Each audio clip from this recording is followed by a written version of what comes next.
Hello. So maybe you've tried other therapies, but nothing seems to have worked for you yet. So I'm aiming here in this video to explain what's going on inside of your head, your conscious and your unconscious, and perhaps a reason why other therapies may not have worked for you in the past.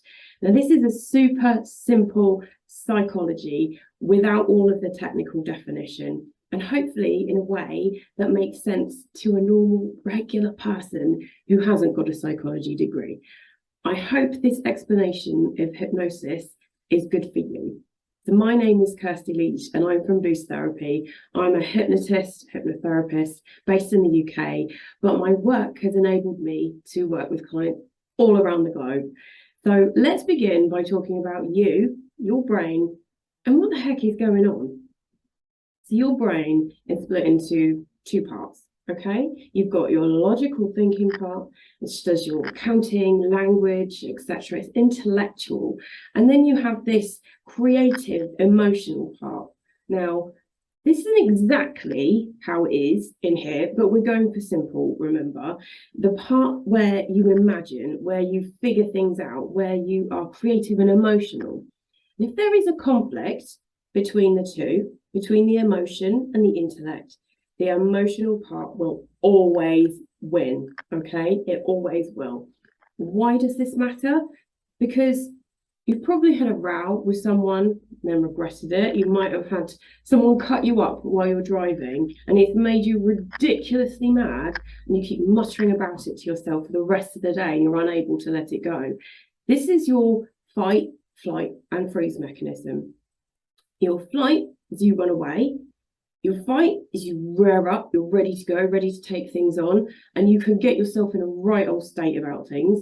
Or you freeze, and that's where you just stop and you're unable to do anything.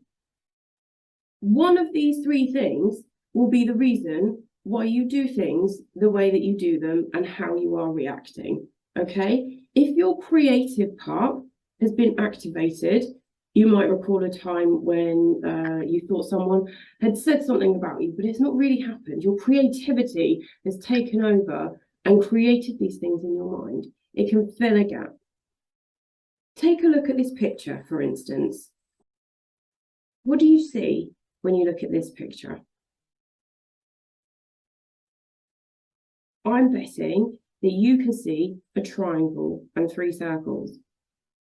However, your creative mind has just put those lines there. Really, it's just three circles with segments cut out, and they're just put in that specific way. There is no triangle. Your brain can put things in that are not always there, and this is perfectly normal that our brain can put things into our imagination. So let me demonstrate this for you. Now, remember, this is super simple. So I have some toys here that I may or may not have stolen from my children. Anyway, so your brain has two parts, right? Okay, we know that we've got this logical and this emotional part. And then in the middle, there's like this little spot in between. That's this toy, okay? That is going to represent that little part in the middle. And when your fight and flight and freeze is activated, it starts doing this. Okay, so it's just bobbing away. It's really, really lovely. It's just bobbing away, nice and happily. But then when your fight and flight freeze is activated, then it starts doing this. It gets a bit bigger. Okay, so when stuff happens, you know, the stress accumulates. It gets bigger and bigger and bigger. When you experience a trauma, maybe you've been assaulted, maybe you break up with your partner, or you're constantly worrying about your bills, your best friend runs off with your spouse, whatever it might be, something happens. Maybe you've been in a terrible relationship, your job, anything, and it gets stuck open like this. Okay, it just keeps expanding and expanding and expanding, and your body starts responding by sending out these chemicals, hormones, steroids. It sends out this cocktail of stuff that just surges through you, and it makes you flinch and react. And usually it would go back down again. You know, this normal stress, day-to-day stuff. Your kids arguing all the time, like, say, shut up. But it would come back down again. But the problem is When you're filled with anxiety and trauma, it's open like this all the time. All the time. Every little thing triggers a response. So when it's taken on a whole host of things, a lifetime of stuff to fill it up, how do you talk about the stuff in therapy to get rid of it all when you don't know what went in the first place? The thing is with hypnosis, is you don't know, you don't need to know what it was that went in here in the first place. Your unconscious already knows what it's dealing with. It's already aware of the stuff. Because it is stuff. Who knows what it is? All the stuff, all of the things. It's not about talking and talking for months on end about it. It's about working with your mind and your body to bring this massive ball down to a more usual level so that you can live in a calmer experience of life. So you're filled up with all of this stuff.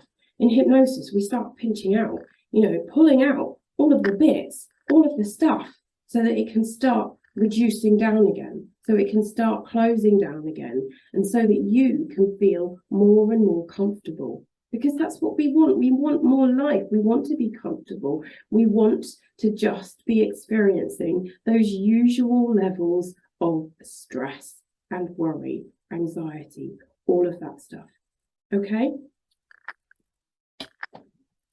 Now, I want to say that you are an electrical circuit. You're a human-sized fuse box, okay? You might get aches and pains in your body as well due to all of the stress that is surging through your body. That's this electricity building up. And I want to demonstrate the physics of this, that you are electrical, because it's not just random stuff. I want to show you that you are electrical, and that means that you've got stuff flowing through you. And when you've got that building up inside of you, you just get more and more down, more and more lethargic, until you haven't got any energy to do anything anyway. So how can I demonstrate that you are an electrical circuit? Another one, yes. Now, this is a kid's toy, obviously. I'm not a fan of Peppa Pig. She does my absolute nut in, but so this one, okay, she's doing nothing at the moment. But if I do this, she works. And you might be like, well, of course she does. It's a toy. And as long as you've got batteries in it, it should work. And it should. But think about it for a moment. How does it work? It's an electrical circuit. Your body, you complete the circuit. You are filled with the electricity. It's working because you are electrical. You have got stuff flowing through you. And what we do in hypnosis is find out where that electricity is stored, where it's stuck inside of you, so that we can get that unconscious to give things a shape, start moving stuff about, so that eventually you get some clearness, you get some clarity, and you can start filling up with the things that you've been missing. Hypnosis is pure focus, and I believe in it. It changed my life. I went from going from a place where I never wanted to wake up to making it my mission to help other people change their lives to be happy too, because you are totally worth it. You are wanted and needed, and I appreciate you for even being here, watching this video. I really, really hope that this has helped you.